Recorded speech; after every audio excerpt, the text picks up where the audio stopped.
End of intermission. Part 2.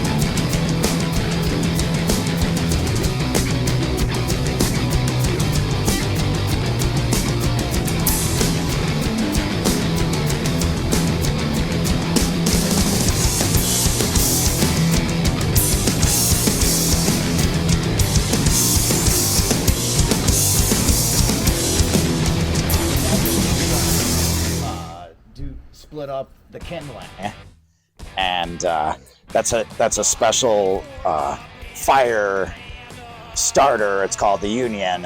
They're local 300, and so with that, I wouldn't have thought to have done it myself. That they did. Oh, the smell on that is. Oops. Oh, please, not to worry. Oh, you're so kind. That. It's cedar. It's cedar. Thus the aromatic. If only we had smell-o-vision. Why not? Oh, when's that coming? Down the road, if we do an episode where we're using different smells. You could send out a sheet of scratch and snuff, right? I want to see how much. Number 2 is number 2. 100. Isn't that what John Waters says? All right. Well, we only have so much charcoal for our fire cratchit, so we're gonna use just the right amount. Now, Jack, you can tell me. Well, we're gonna says Scrooge. One at a time. None of this pouring it in there. Oh, I should run up and wash my hands again because you said you got some corn to shuck. Yes, here is on the spot. Yeah, that we're gonna be cooking it, so falls within the range of food safety. That's what we're all about here, primarily, is that we've only got the A1 rating from it's right in the window there. No droppings. And do we even need to bring that up? Droppings? I don't know. Maybe. Thank you for laughing. Athena, the great producer, director, operator, right? That when we talk about interns, we're just kidding. We don't have any interns. We do this ourselves. That's what punk rock's all about, right? Do it yourself. Do it yourself. Here, that's gonna start burning here really good. So we got some corn here, and that Angel and me's. We're gonna take the covers off. He's got his bag out already. Yeah. Yep. I was thinking he'd sit in that chair. I'd pull up a stool if you want, and you could put your leaves right back in the bag. We're gonna compost them. This is another lesson learned. You don't have to put it into the landfill. You should compost. Look, it's a stump, but it's a silver stump. I love it. All right. This is great. This is getting back to the basics here. Sorry if you're not too close to the heater there. You're feeling good. Here, did you start with a smaller one or a bigger one? Medium. I'm thinking you're on. That's the so-called small. Here, let's compare. Let's compare our corn. Let's compare our corn lengths. Wow, I think yours is a little taller than mine. Woo! Yeah. Woo! Oh, little size. Oh, how about the size envy right here? Now, if I just measure it, correct? They're about the same. They come big and small. So I think I did pick the right length. Or the right order. Agreed. Oh man! Here, look. And these were? Did you get these out of the farmers market? Or it's the consumer-supported agriculture, right? Not the Confederate States of America. We don't like that. Boo! The worst. Traitors. Hate them. The worst. What is worse than a traitor? I don't know. I don't know. What is a cheater? Yeah. Or a biter? Or a convicted felon. Yes.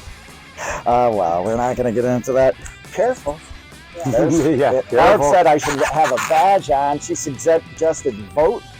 Well, that's what you should do. But that's left on, do you think they would bring that up? Careful.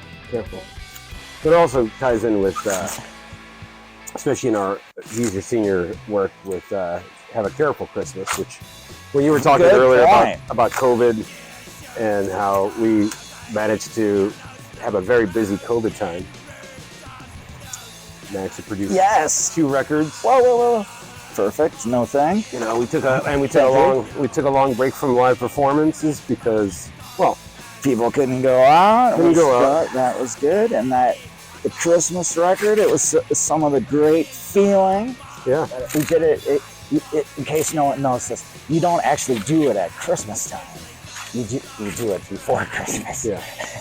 I guess sometimes it works out that way, but then it would have to come out a year later. That's a long time, right? But we did ours in September. Look, it's some sort of a bug. It comes from. We can cut that off. We're not going to eat that. For sure. But I bet you the robin would think that was pretty swell. I'm imagining. If you were to put that on the grill, slightly charred on each side. Right. I might need it for the camera. All right. Anything for. Okay. I see. Yes. Although let me ask you this, Jack. So, obviously, when I'm doing this YouTube channel, try to spotlight my friends. Yes. Shucking corn in the internet. Now, what are your thoughts about people that are trying to get views or likes by doing, either stunts that are, A, could be possibly against the law, or B, just obnoxious, harassing. Like, what are your thoughts? Harassing? Well, if that's what you got to do, I guess they really don't have any choice, right? Myself, though, I'm an anti-influencer. So I've gone the opposite direction. I've never participated in the social network, which I understand is very popular and people really enjoy it. And I dig that, and that I respect that. But I've chosen to go the path where I approach companies or different goods and services, and I say, I won't endorse your product. I won't mention it. And so that you pay me not to do that. We will pay you not to mention our company. Yes. In that I have 0 views. I have 0 clicks for anything. That would be the opposite of, my favorite euphemism I saw recently was that they had less than millions of views. As an anti-influencer, I also have less than millions too. So if any YouTube influencer out there want to have depletion in viewership, Dr. Jack, he could advise you on how to decrease your viewership. Yeah. I have too many people watching me now. Let's see. I have less than millions of viewers. Yes. Well, right now we have less than not money. Yeah. And that we'll can remove them to the composters by the Flamo banner. Oh yeah, there we go. Angel endorses composting. I do. If we had a home, which they have actually in Chicago. I can't speak for the town you live in. They have that they we don't recycle in our. Unfortunately, I remember moving to the burbs and realizing, they don't really have a recycling program on it. And actually, at one point, I was taking our recycling to Gray's Lake because they had a you can put it in the paper too. That's the beauty. So I should have said something that that in case you didn't know that, like paper towels, you can put them in the compost. That the worms like it too. makes dirt and stuff. You can see in our garden, that Barb's fantastic garden, that you can see the little labels that on the produce, right? Someone suggested a long time, why don't they make those out of soap? Just a thought. Excuse me a moment, I'm gonna get some more food items that... it's still alive. Right, I'm gonna get a knife. That was what I was looking for. Let's have, here's a visual. There we go. Send it back to the earth. Well, here, maybe on the deck. Do you want to? Oh, sure. I insist. Okay. And you know what you're doing, and no, we're not gonna have an accident. Whoa. Yeah. A little further. Yeah. There we go. Well done. Ooh. There we go. Sorry to break you free, little friend. Let me take you back to the earth, back to the garden. There you go. Brother, sister. Ooh, And maybe Robin will enjoy, but maybe you'll be free to dig into there you go, buddy. the corn elsewhere. And look, a tower to your grandeur. As soon as I thought about eating it and I saw it was still moving, I'm like, no, I'm gonna let it live. Of course. Run free. Well, to let nature follow its course, right?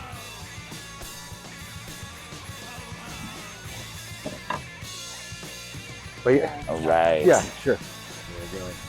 Kind of rough. Zanahoria. Thank you.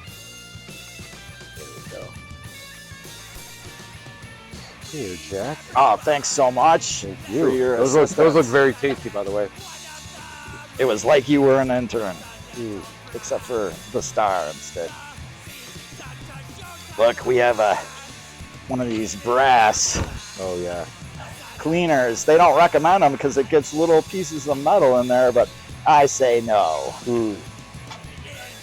You need some iron. Thank you, from the disembodied voice of Alexis. Oh yeah, look, there's a fine bowl. Look, Barb brought out her finest. Yeah. For today. I love that one. Handcrafted. It was. Oh God. Oh man, look, it's a vegetarian delight. Oh, fancy carrots. Look at the color. Remember those orange ones when we were young? What the heck is that? That's a goth carrot if I ever saw one. Thanks for laughing. Well, there's those goth potatoes with purple ones. Goth potatoes. I just read about this in the New York Magazine. Oh, we endorse New York Magazine too, in case that they also want to sponsor. The chicken's going to be on momentarily. Very nutty.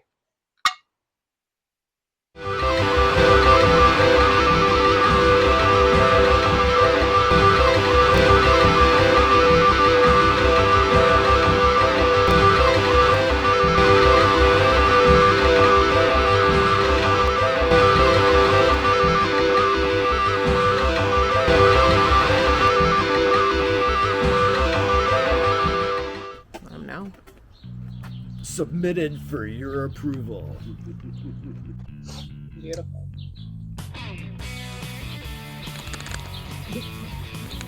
Delicious. Never thought about grilling carrots before. Look at the colors have become less dramatic. That the dark ones are just dark. The orange ones have kept their color a little bit more, but yes, Barb makes an excellent sauce. You'll see momentarily. It's chickens with knives. Someone felt that was the actual vocal. I always thought that was an excellent interpretation.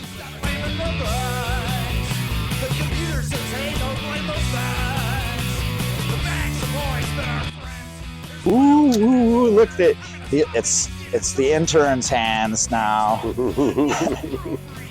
You're doing a pretty good job. Oh, look at that. Wait, what are you doing, huh? What you doing there? What? Have you never done this before? You're fired. Get out. Wow. Ooh. Yeah, I wish we did have the smell-o-vision card for this. The intern's fantastic marinade. I hope you like onions. Oh, I sure do.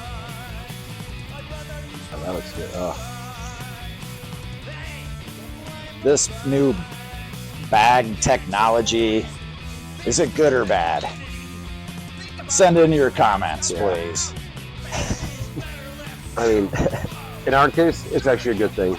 In our case, this might be we use bags for everything there. Now you're saving the last drumstick for, I think it is. No. Oh, that's it? That's it? Oh, no, you're so right. Look at you. Oh, yeah. There's that lonely, there's that lonely. You could see what no other could see. Why would I have thrown that away? You're so correct. Wow. Right. Angel has marinade see-through vision. It's very specialized ability. So how often do you get to use it? This moment he was able to use it. How often other than that? Well, I'm not sure, but I know that he saved one chicken leg's enjoyment for all of us. Yeah, there you go. And I'm taking this out to the street. Oh. Excuse me. Now the fun time is starting to get over. We'll talk more about this later. Gotta have automatic immunity. X can count to infinity plus 3. It's not the way we wanted it.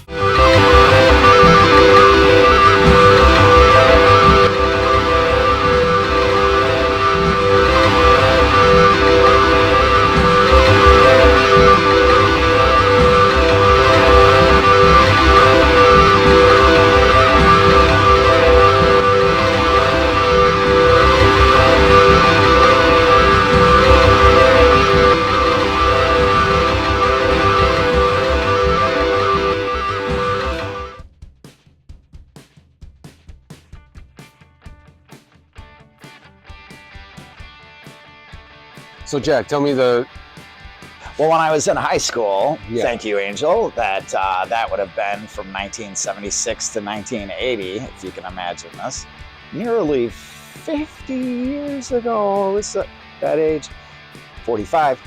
And my close friend, his name is Dave, or David, he would go by, as also known as. And he loved Todd Rundgren and correspondingly Utopia. And so I went with him to go see Todd Rundgren live. I think the first one might have been at the Riv or something, or What year was that?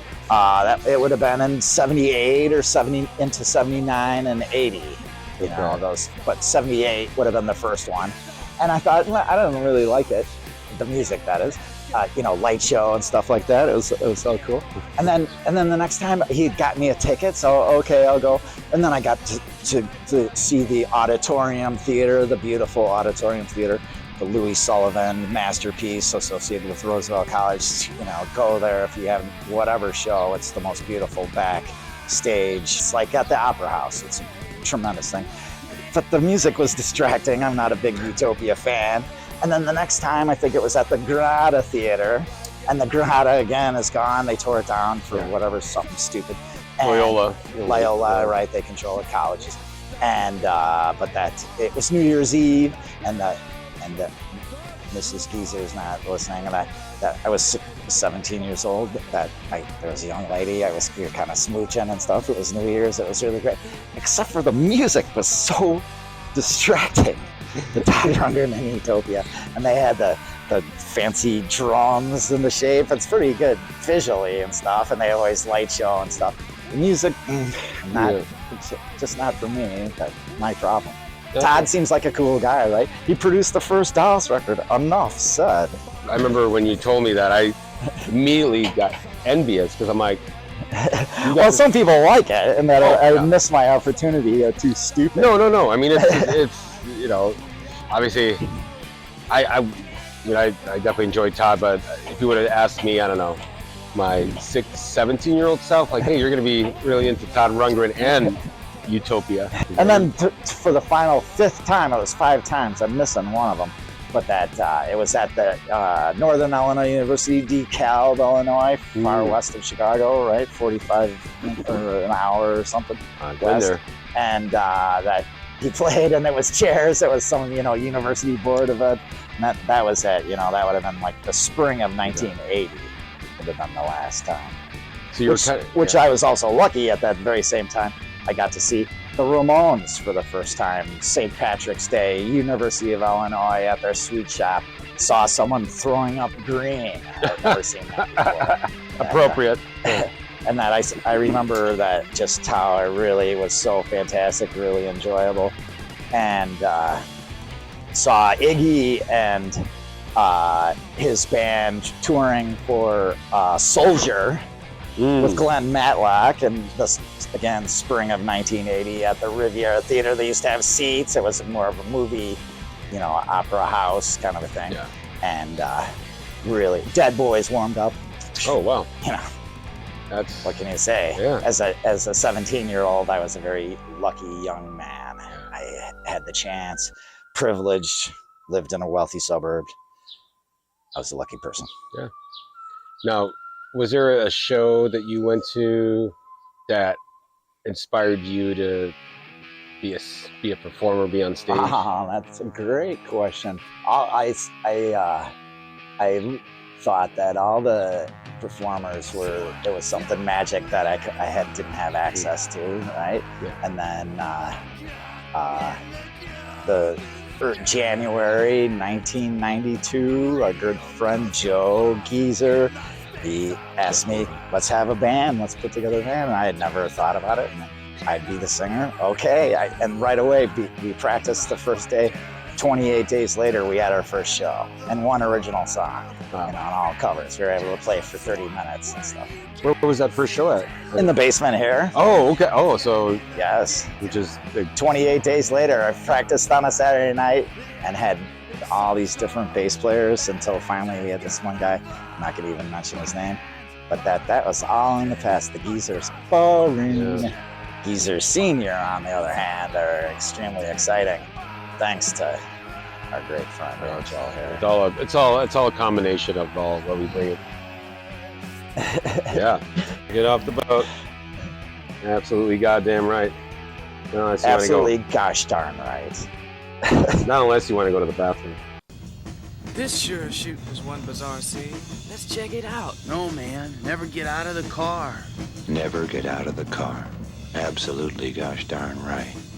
Not unless you had to go to the bathroom.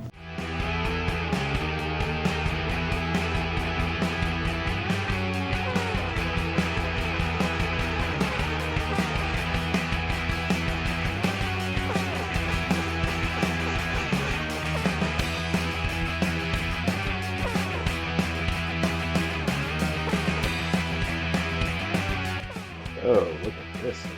Well done, Jack. Yeah. And Barb. Barb's, show Barb's hands.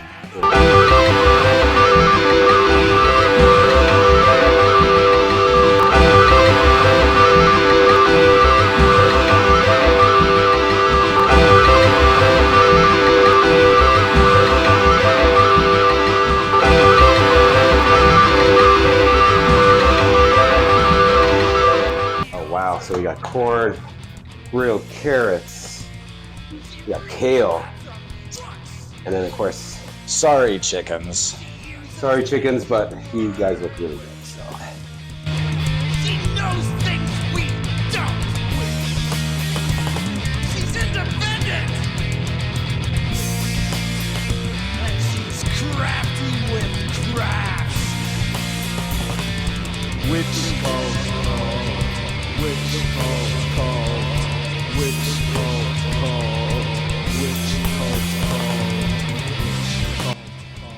Barb's a great wizard. Let's pull that one out. she's a wizard, a true star. Wit. Yeah, too. Oh, ooh. Wit. Witch.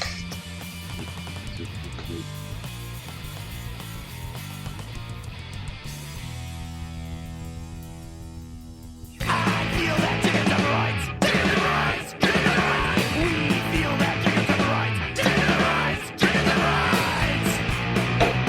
The buffalo wings make a tuna delight. Sure I care about the dolphin's flight. Get that oven roaster out of my sight. Rosemary, garlic, gourmet.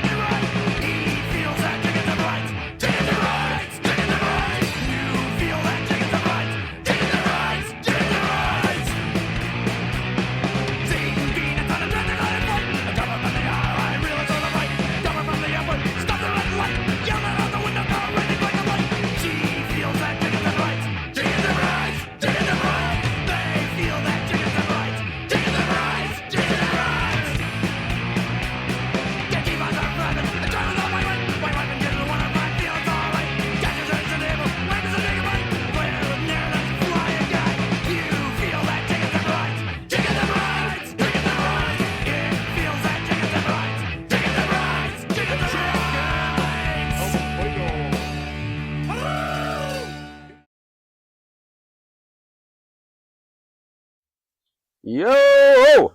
All right. We're on. Whew, I'm about to have a food coma, Jack. That was amazing. Oh, please. You and Barb please, really please, outdid please. yourselves. Every time I come so here, it's kind.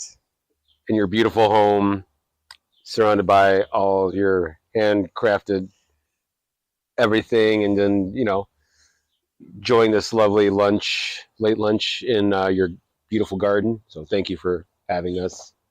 Barb is the great gardener. Yeah. But thank you. Yeah. Lucky to know he is. So I always ask this with all my guests that come on our show, but what are your first memories of us meeting? That we played at a church wasn't it in Evanston? Yep. And the basement of a church. The basement of a church, and it was really great. It was right when there was a transition in the Geese, and that we played all these shows really all in a row, and they were really important to me. Always no bars, youth centers and stuff, athletic places, and basements of churches, and so no alcohol served. I like those kind of shows, young people, all ages shows. Yeah. So great. No, and so you were just coming out of a string of shows up until. Well, that just in that particular period that we played in, thanks to Dave Song, the great, fantastic person, right? Set up all these different shows and had us in mind, and that it was young audience, punk rock. Yeah. Not old people drinking. Yeah. Less fun. Yeah. I mean, I obviously was still under 21 at that point. Right. And your great band. The Hee Hee Wives. The Hee Hee Wives. I thought it was the Impala Fuelers. But no, so when you guys played with, do you remember who the bands were that? Because you said the opening band who the one of the members, I think the singer, started taking his clothes off during the set. Oh, well, that was a different show. Was that where it was outside at that Montrose Hill, right? The beach. That would have shows there. There was a punk rock where it was bunches of different bands around the bill, and the Geese were on the bill, and so it was outside. And I'd always been a great fan of the Gimme Shelter movie. That I had a really long wig and a headband, and I was playing it like it was a hippie show, and so I had this handkerchief that wasn't it wasn't an American flag, but it was flag-esque. Right, it was flag oriented. Maybe. You remember what the patterns were, or the color? Well, it was like, not bars, anything that was all swirly and stuff, but stars and stripes. It was some abomination on that kind of a theme.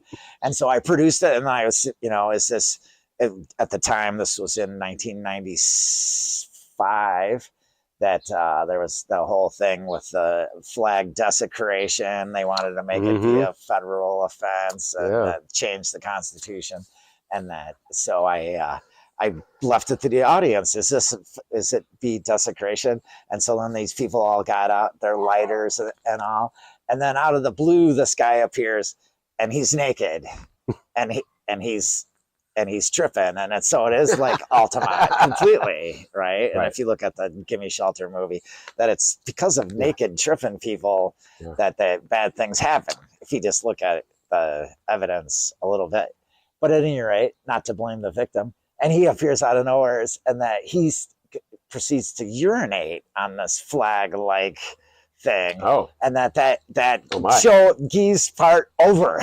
That was wow. So if anyone has film of that, the only reason I mention it, sorry to change the subject, no, that was one that was be a Geese performance that I think everyone would enjoy, and that someone had said that they had seen a video of it. Oh yeah. 1995 or 1996 at the latest. Yeah. Well, I think when I met you, well, not sort of. But same bill, and that the guy who was playing bass with us then formed his own band and poached Angel for his own. Well, as I told Douglas when we talked about this, because a recent guest appearance. a recent guest, and same thing. We talked about how that was the first time he had a memory of us meeting. Right. He enjoyed my drumming, which the best. And I remember, at age 19. And I remember when me 20, or excuse me, 32 or something like that, right? I was like, I was 33, almost 20. Yeah, no, was I 20 at the point? Who knows? But yeah, underage. Douglas. Yeah, and not saying anything. But what I was gonna say was when you guys came, when I found out that we were playing with you guys, because I already knew about the Geezers.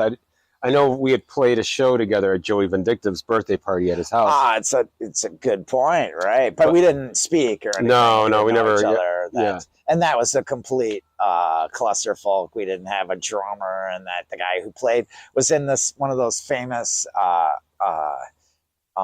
ska bands that would play at the Metro. Gosh, like Spies Who Surf or something. Oh, right, like that. right. Is that the name of a ska I think band? I remember the Spies Who Surf. Well, he's a good guy, loved him and stuff, but we didn't practice, and so we tried to play that show. And that Craig told me later, "Why didn't you ask me? I could drum all your songs. They're my favorite." Oh, so there you go. Good. Didn't work out that way. And of course, the great Craig Michigana, who another one of the great people of all time. Another great person. We just saw him the other day. He's always, and his great wife, Pooh. Yeah, the best. And actually, the He Wives played a couple times with the Michiganas. Actually, no, 3 times. Top shows. We played with the Michiganas. The best. Always a great time. But yeah, when I talked to Doug about it, I knew you guys were that we were playing, and I knew about you guys, and I felt like, oh, we better get our A game on, because guys are coming from the city, and it's going to be, they're going to be thrown down. So I did everything I could to, make my presence known, and I think Doug was picking up on it. And as I told him too, I'm like, when he said, "Yeah, we stole you from your," I'm like, actually, I was kind of hoping somebody would just poach me and just steal me. All right. To be in their group. Changed your life, right? Pretty much, yeah. I mean, well, and the thing about that show in particular was the last time the He Wives ever performed. And it was kind of coming to the end. We had nothing else planned after that show. And it was definitely like, you hear about like famous bands that, their last show, like the Ramones or Deep Purple or whatever, they all get in their own separate vehicles and go home after a tour. They don't say goodbye. They don't live together. Right. And so that's kind of what happened to He Was. We all went in our own separate. And you it was friends of yours from high school, and that you continue to know them to this day in any way, shape, or form? Or Eric Zalaski, shout out to Eric Zalaski, bassist. He's still around. We follow each other on Facebook. Oh, right on. Tremendous. We've come. The only one that's missing is our guitar player, Derek Miranda, who is, he's not on social media or any, kind of like you, so we don't know if he's alive or dead. I'm hoping he's still alive somewhere out there. So if you hear, and I think every year or so, we always throw out the Derek Miranda, siren call to come back out of your hole. Maybe we'll have a He Wife reunion at some point. So we talked about Todd Rundgren, talked about your art, and just, I mean, I think we got a serious art history lesson, or a little bit of it. But what would you say are like who do you channel when you're doing your art? I know you mentioned a few names, but like who's like kind of like your Beatles or your Stooges, as Barry would say. Oh, that's nice. Right, in the art world, because I appreciate art. I know just enough to like get by at a party, but not. The best, right? Your knowledge, excellent. You go to see the museum shows and stuff. I mean, whenever you should do, right? Sure. That's how you learn. Feed your head, guys. While we can. I like the women artists that my great heroes. Like I was lucky enough to see the Carol Walker. There was a show in Brooklyn where they had the Domino Sugar warehouse, right? And they landed over to her, and that she did the show, and we were there, and it was like overwhelming, tremendous. So lucky. I think of Duchamp has influenced me a great deal, I see that. Right? Mm-hmm. That he's exposed what if as long as you put it on a platform, it's art, right? You decide. Yeah. And then you can live an art life, right? The people that I like, Carol Lee Schneemann is one of my greatest heroes. Did Meat Joy, right? Where the performance where that they had meat and stuff, and they was kind of a group grope, except for women directed instead of usually the men, right? Okay. Like Yves Klein, he was famous that he would have the ladies be naked, and then he would put that same blue colored paint. It's aquamarine blue.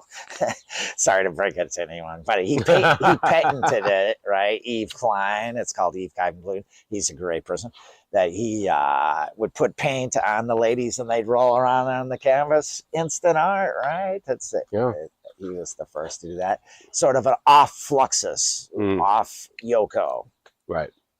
No, because I noticed that with your art is very playful. I think I said it was like it's kind playful, of instructional. That's what I'm after. But also dangerous. Yoko, it'd be another hero of mine, and that Yoko is that I got the luckiest thing to see her show at the Museum of Modern Art, and she received the same message from outer space as I did, right? I'm always encouraged when I reinvent the wheel, right? You have this idea, put the painting on the floor and have people walk on it. She did it first, right? I thought of that, right? But it turns out, no, she did. And that particular show, Yoko, is so great. It was a beautiful day, Museum of Modern Art. I had been walking in these shoes and my feet really super hurt. And Barb had this little beautiful pill box with some, aspirin in it. All right. And so she was trying to get it open and it was a little bit hard. And Barb and I are there and I was really in a lot of pain. And so I was just like, hey, this is great. And people started to gather around like we were performing. It was really, really good. Yeah. It's really, really good. Well, here's another. And then we I got the pain relief, and then we walked along. They thought I was Yoko, or Barb was. There you go. So why New York? Okay, so as long as I've known you and Barb, which is we're looking at about almost pretty much close to 30 years. Yes, maybe about 30 years. Yes. And you guys travel. I would say you guys are the most traveled of. Oh, not at all, but a little bit, right? Yeah, right. But You're New York, kind of say. New York seems to be like your like third home or home away from. I like to visit there. Yeah, it's been 2 years almost anniversary. That it's kind of expensive there lately in a weird way. COVID is that we didn't go during the COVID, and then we went 2 years ago in the beginning of August. It was really great and all, but I don't know that I've been loving Chicago. Why do you have to go all that way when you could go into a different neighborhood and it's like you're in New York City just the same, right? I recommend going to Waukegan, right? The guy who invented that part of the motion picture projector. I looked him up. There you go. That not to mention Ray Bradbury, Jack Benny, the great comedian. What a fantastic town.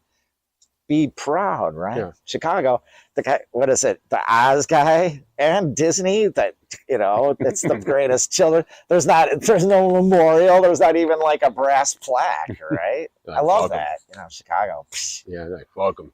Well, and I mean, they kind of have their own memorials anyway. You got Disneyland and Disney World. And agreed. Perfectly stated. I mean, if you want to get down, agreed. The biggest memorials of all that people give their ashes to. They love it so much.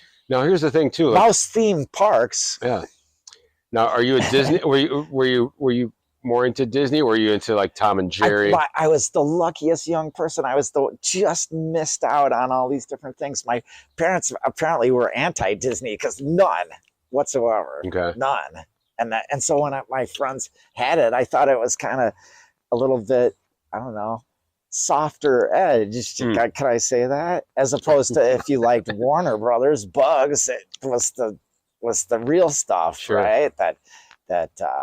Who do you prefer? The kind of Brooklyn accented wise guy, or the guy, hi, Yeah. I don't Kinda know, like the duck. I'm not sure. Yeah, just like a duck with a serious speech impediment. Right. I don't know. Mouse with a lobotomy. Although George Jones apparently felt a strong kinship with the duck. Have you ever read about this? No. Well, that George Jones always was maybe troubled by some difficulties. Wait, are you talking about the artist? The country singer, George Jones. Oh, okay. That he was nicknamed Possum Jones, No Show Jones, because he would miss shows so frequently. He had all these drug and alcohol problems, and that so they had arranged this big comeback show for him, and it was at some theater in Nashville, and all the the stars were there for it to give him support. And he comes out and he introduces like George Jones. He's a has-been. And then proceeded to do all the songs in Donald Duck voice. And that people were crying because they took him away in a white suit, the guys in the white suits. So I think I heard. It's a bad day, that he would test his friends. I love this, that he'd have a stack of hundreds or whatever. It's like, hey, could you take care of that for me? And if you took it, then he would you're no friend of mine. Oh. Yeah. So it was just kooky shit. Wow. So he'd have somebody duck. I will sat never up test all a night friend. long, sitting in there in the bed, and he would be talking in the Donald Duck voice. When he'd get in a car and he was drinking, he would talk like Donald Duck. Then he'd talk like the old man. I don't believe it. It ain't natural. And then they'd get in a fight, and then he'd get it between them. The good Lord meant for us to wait, we'd be born knowing how.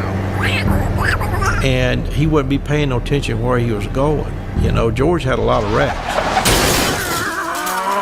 I will never test a friend with a stack of hundreds. I don't. Well, that George Jones story reminds me of the story about Iggy Pop going to see, when he was Jim Osterberg. Yes. When he was going to, and he went on a date. His great parents. Yeah, took a date out to go see the Doors. In Detroit. In Detroit during in the right after in a learning field trip. Well, he had no idea what he was about to learn. Right.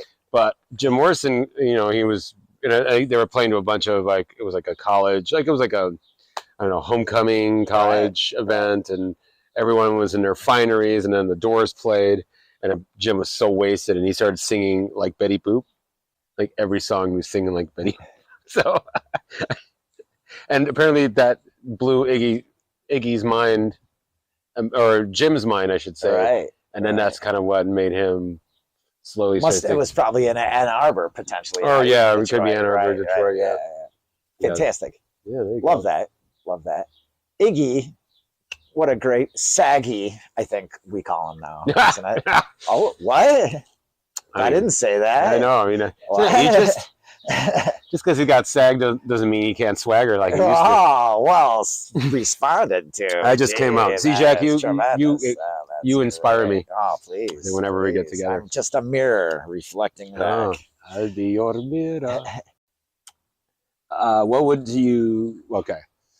What are your recipes for a long-lasting friendship? Oh, wow, that's a great question. It's that if that you call or communicate with each other exactly 51%, that you put in 51% and they put in that at least 49%. Right. Otherwise it doesn't seem to work. Yeah. I've had a lot of great friends over the years. I've lost track of more than I've had, and that Barb and me counted up, and we've had an extraordinary number of friends that in definition that you would socialize with, go out to a restaurant, whatever. I visited their house, and that we counted up, and 1/3 of them are dead, gone. Crazy. Sad. Yeah, you were mentioning only in the 60s, right? Yeah, you were mentioning that like up there, that there are a lot of, in a way, like a lot of the stuff that's up on your wall was either, inspired by or created by people that are no longer with us anymore. And obviously like a lot of, which is in a way that's kind of like your memorial. Oh, for sure. To that the great sadness of people that are gone, right? Appreciate your friends. Call them back 51% of the time. That's all I'm asking. Or just respond to a text. Respond to the text, right? Yeah. But that we also have our anxieties and stuff, and I am no saint, right? I have failed. Same here. And then if they're gone, they're gone, right? You can never get out the Ouija board's the only way you're going to be getting through. Yeah, or tapping the table. Tapping the table, right? I mean, right.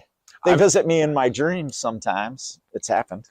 I have not. I've only gotten one, actually two, dreams involving dead people. From your past, people you loved from the past. One I never met, and I think I told you this story about. Oh, tremendous. The time I had a dream that Jerry Garcia visited me. Oh, that's great. Right. And I was some people reason, have famous people too. I've had them visit me in dreams, right? Yeah. So and he Jerry, great. I was on stage. I think the Flaming Lips were on stage as well. Great. And it was like, because Wayne would invite people on stage, and you did that on occasion. I never did it before, but it was like, for some reason it was in your dream. That's great. I ended up on stage, and then I ended up with a like a Gibson hollow body guitar, and I was just kind of like, flailing away at it, and Jerry showed up. He's like, "Hey, is that a Gibson hollow body you're playing there?" Great. And I'm like, "Yeah." I was like, "Can I have it, please?" And I'm like, "Sure." And I said, "My name's Angel. What's yours?" He said, "Jerome." Love it. I'm like, so Mike, sure. And of course, that's his real name, Jerome Garcia. So right on. Okay, here's the story. There's one time we played. We were playing at the old Fillmore, and it was after Bill Graham wasn't running it anymore. So this guy who was like sort of a famous freak that ran around the scene in those days, comes in and he's got this big birthday cake. He's got this huge big birthday cake. I'm looking at it thinking, that thing has got to be dosed. I just know this sucker. I know it's dosed. But it looked good. It was beautiful. This beautiful big.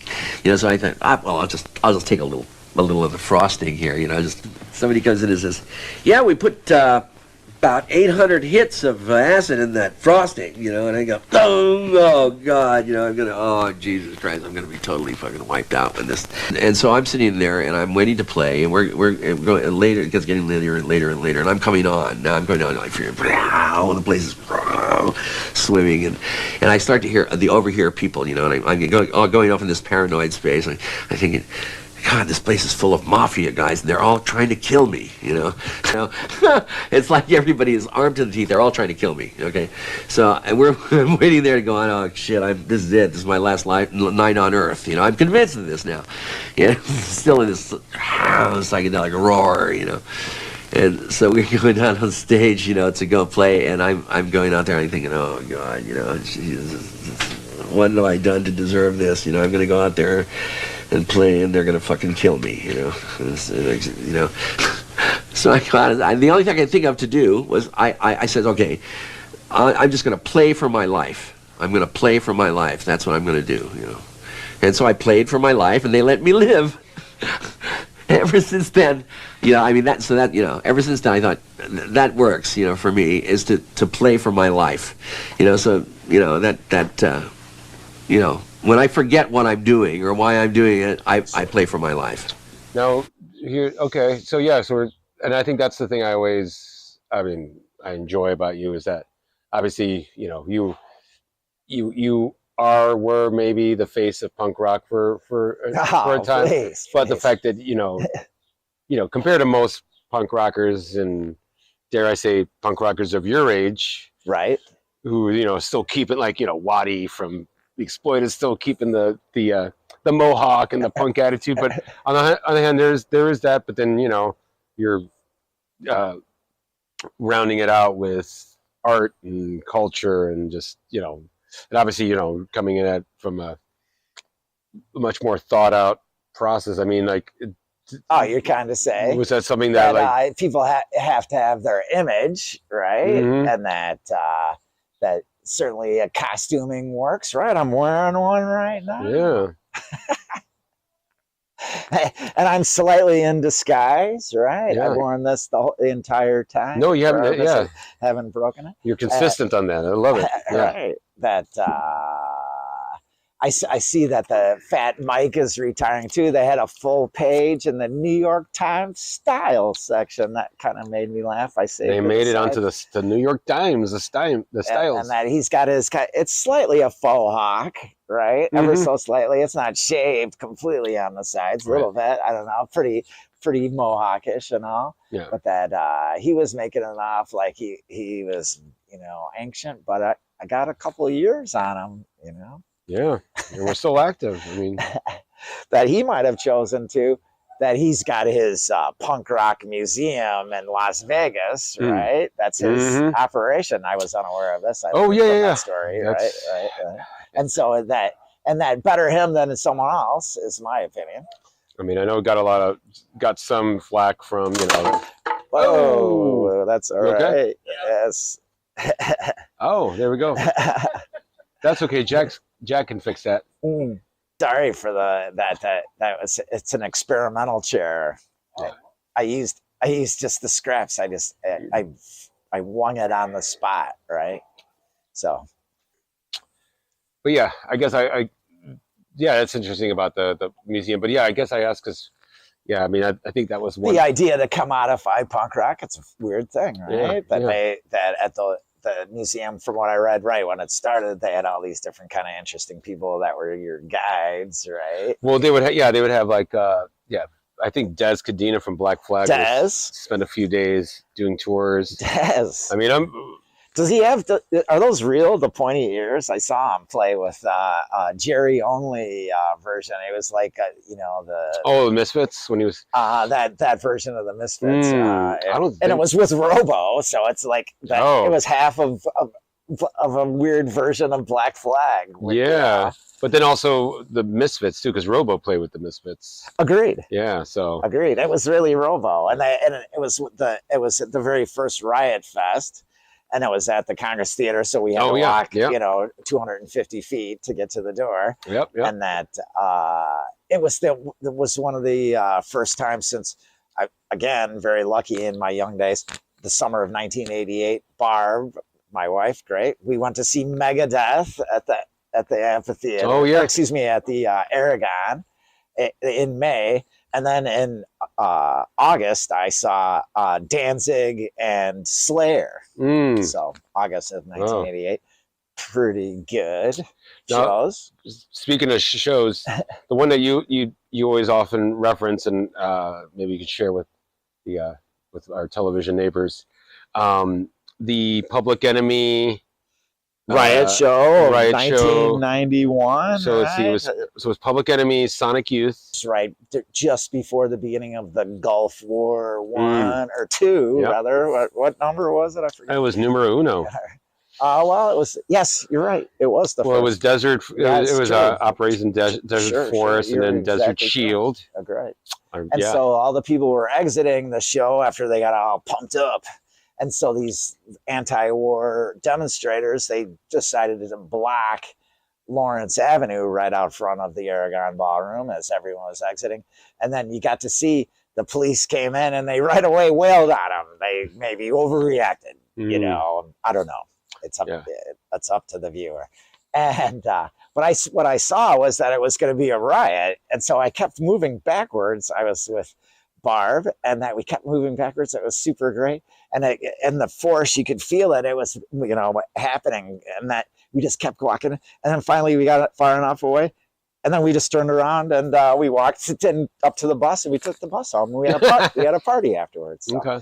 That just as the weird way of the world, one of my close friends was a policeman at the time, and he was working, and he was in his right gear. He was at the show. He liked Public Enemy. If that's not odd. Did he get an autograph, or did he? Oh no. That certainly the performers weren't out on the street. John Cusack was at the show, and that he talked about.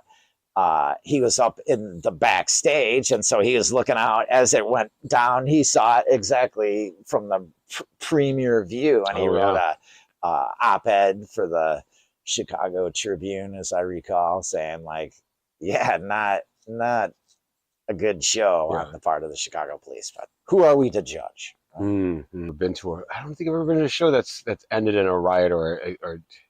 Well, I haven't been lucky. Or unlucky, I that guess. this would have been in 1985. It's Black Flag, certainly a riot show at the Metro, and that the Circle Jerks riot show, DOA, 1986 riot show for sure. And this is when you were traveling from St. Charles, or no? We were like, I moved to Chicago in the spring of 1985, so that was all easy. I lived in Lakeview. I lived in Wrigleyville, up the street from the Metro. Barb had a great friend, and her boyfriend was the doorman at the Cubby Bear. Oh. So we got to get in for free to see the Pandoras. Oh, so nice. great that it was a very lucky time, you know. Sleepy LaBeef and all those kind of shows. Yeah. And look, Barb's coming. Is she going to be in the picture? No. Yeah, you're fine. Okay, good. Yeah, actually, I'm glad that Barb's here to hear this, but I always like to joke that there was probably at some point in my childhood, growing up in Rogers Park, that I probably walked past you and maybe you. It's true. It's true. Barb attended Loyola University as a graduate, and that she lived in the same neighborhood as Angel. Her as an adult and Angel as a younger person. I was a child, a curious child, so yeah. Okay. The Heartland Cafe. That's the last place I lived in Rogers Park was right down from the Heartland, and actually, I went there. We might have gone there once or twice. Mostly at that point, it was like it'd become a bar, a restaurant, bar, venue. Then it was like a coffee shop. It was a lot of different things, and then. One day I was coming back from Waukegan, taking the Metro, and there is. Oh, look at that! Wow. Oh no, you're fine. But I saw the Heartland come down the facade. Ah, bummer. And I just happened to be walking past it, and I'm like, oh, there it goes. Wow, there's the film. When Angel was a young person, Rogers Park was like the Berkeley of Chicago. It was a hippie town. It was a hippie enclave. A lot of guys with beards and grainy John Lennon glasses, rolling drum cigarettes, back when you could smoke indoors. Lots of sandals, lots of beads. Yeah, it was. I think that kind of influenced a little bit of my sensibility. The record stores and Rogers Park were some of the great. The Record Exchange, right? Yep. And that the people that ran the show, the stock wasn't always the greatest. A lot of remainders and a lot of things that have been around the block, maybe. But that as a kid, you didn't really know any better. Yeah. If you were gathering your first things, it was the great opportunity to have very inexpensive Utopia records, right? Which you can still find actually for $1. Sure. I mean, I kind of cleared out one place full of Rundgren and Utopia records, and I'm like, I have been rewarded. Gold. Right. Gold in my hands. If you like ELO, they're out there underneath the... Not anymore, no. No. Yeah, I can tell you ELO records, I used to be able to find them for a very dime. Inexpensive. And now they're like commanding twice the amount that you would imagine. It's, very good. I mean, same with Fleetwood Mac, your favorite. Please. They're stylists, right? That I mean... if everyone needs to get it, that there's demand for vinyl. It's a great world, absurd world we live in. And you have quite a number of formats. What's your favorite of the formats that because I know you have all the formats. Well, what we've discovered is that if you're looking for, say, Deep Purple releases, why wouldn't you want them on 8-track, right? That was their kind of their peak, right? There's certain music that lends itself to a time. So we have a lot of different performers where that's the only media we have it on is 8-track. That we don't have so much Deep Purple on CD. Yeah. Yeah. But then you get to have, if you have 8-track, Metal Machine Music, where it's the one release that's built for 8-track. Each track, and there's 4 tracks, is 16 minutes, 1 second long or something arbitrary like that. All the same. Yeah. Could it be a better thing? And I'm lucky enough to have this very... Apparently the quadraphonic mix of that record. So Metal Machine Music is the Lou Reed album. Who has this quadraphonic? There's some collectors, and that's great. By the way, someone recently gave me a quadraphonic player. Oh, so a Y too. So see, it's got the encoder. So it's like the encoder, like whatever tuner that could. It does. It's player too. Exactly correct. Yes. And that I just have been given that where it's got the RCA outs as the plug-in. Oh. So I have a quadraphonic. I have 4 speakers. Yeah. To do it. So yet to experiment with. Okay. Another episode. Media. Yes. Oh yeah. But no, the Lou Reed Metal Machine Music was the album that came out after Transformer, or before, or after Berlin. That he wanted to maybe part ways with his label RCA. Well, some say that it was like a middle finger to the like a contractual obligation. He was owed a record. He gave him the double.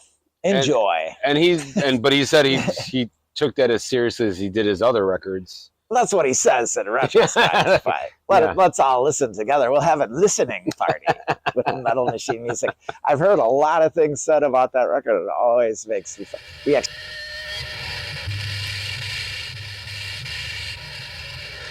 Jeff had this car, I don't know, 74 or something, Mercury Monarch, which we called the Mercury Anarch. And it had an 8-track player in the dash. I pulled out the Metal Machine Music tape, and he was like, I don't know about this. But I insisted it get put on, and it got put on. And we ended up in Uptown somehow, and we just drove around Uptown for I don't know how long, and got the stereo up as loud as we could go, and just drove around, and we'd pull up by the curb, and people would be standing there having these conversations. They'd just stop and look and shake their heads and get this quizzical expression like, what the hell is wrong with that car? And well, thank God we weren't shot. I guess that's the real point of the story.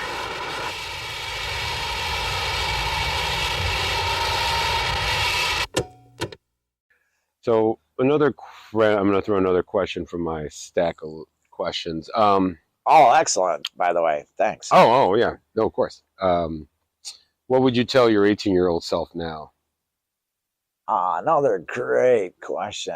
What would I tell my 18-year-old self now? That doing everything perfect. Really good job. Okay. Well done. Keep up the good work. Yeah, you got it. You have all the answers as it turned out.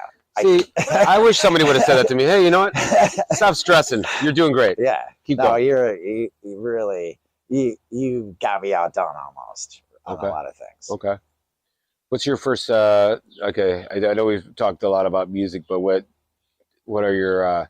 What's your first musical experience? The one that really early on, Barb and me, we went to the same school. We've known each other for coming up on 45 years, and so we're very lucky that I am. And we had this 6th grade music teacher, Mr. Bakken. Howard Bakken. Yes, I was there with the Bakken part. Howard, he was the greatest. I loved him. And we had a segment where we did African music. So here I am, an 11-year-old, and that thumb piano, the kalimba, that is really totally we sang this African songs together. This, if only there was a recording of this.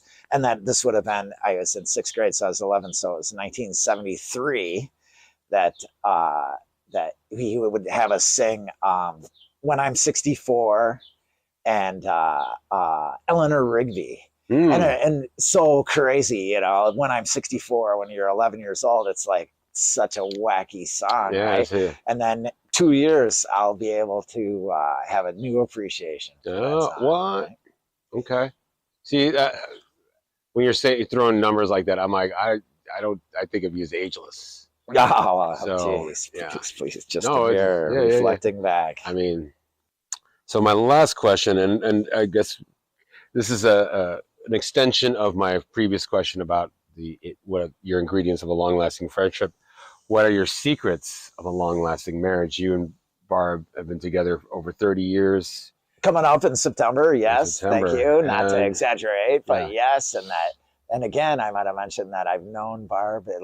It's 45 years, right? It's crazy that you could be a father to that 45 years. You and Barb are like parents of the 45 years. Yeah, that's great. I always think about that. You look so old, but I'm older than you were then. Yeah, right. It's a funny thing. But Barb is, my greatest friend I could possibly have. That we had the same experience growing up. That we went to different grade schools, but from middle school on separately before we knew each other and stuff. So a lot of shared history, and that her parents were like second parents to me. Her dad is 95. He's like a fantastic person that I love a great deal. And that, so very lucky all in all. My family very spread out. My oldest sister is 17 years older than me. So different kind of a family thing, that I've found in my lucky life, the people that were of the music world, particularly the punk rock world, always my strongest friends, longest lasting friends, all the people, the shared experience or something like that, the people I've met from that world better than I've been in different worlds, fly fishing, or I worked as a carpenter. I work as a carpenter. That there's different worlds that I've stepped into. Most people, not someone you want to know. The people from the punk rock world. Yeah. Enough said. No, you're right. Actually, most of my long-lasting friends all came from punk rock.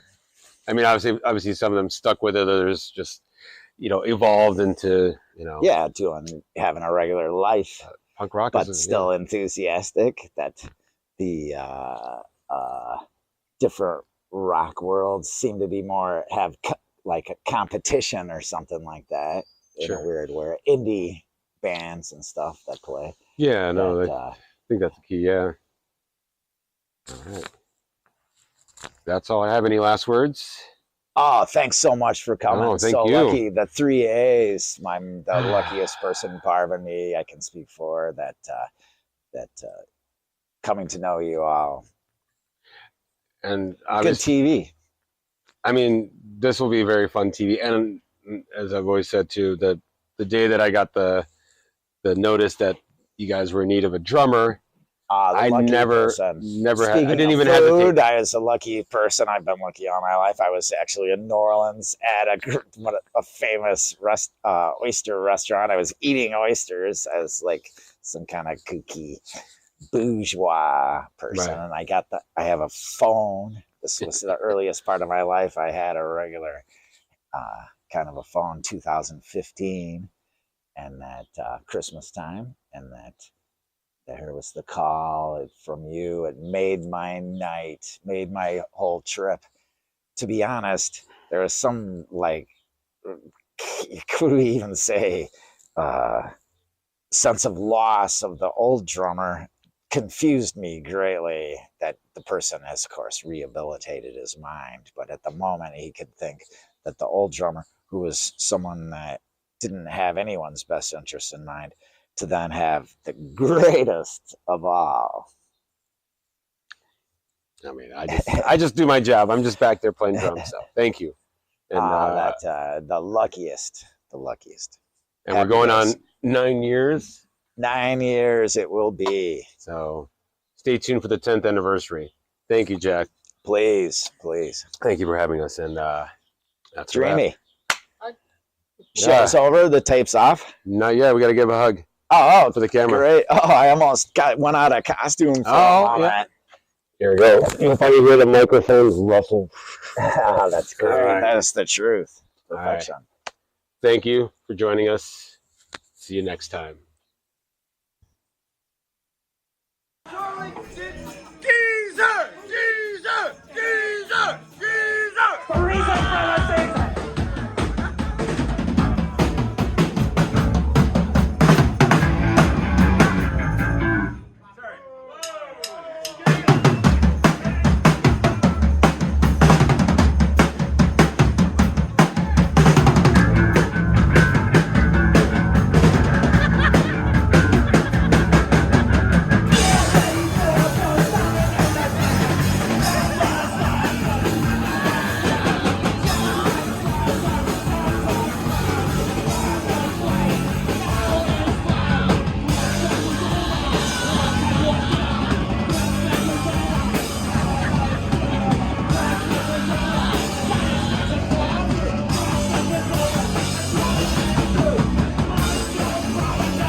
this money. Where is it, Uncle? No one appreciates. Do you hear? I'm ranting. Is it over yet?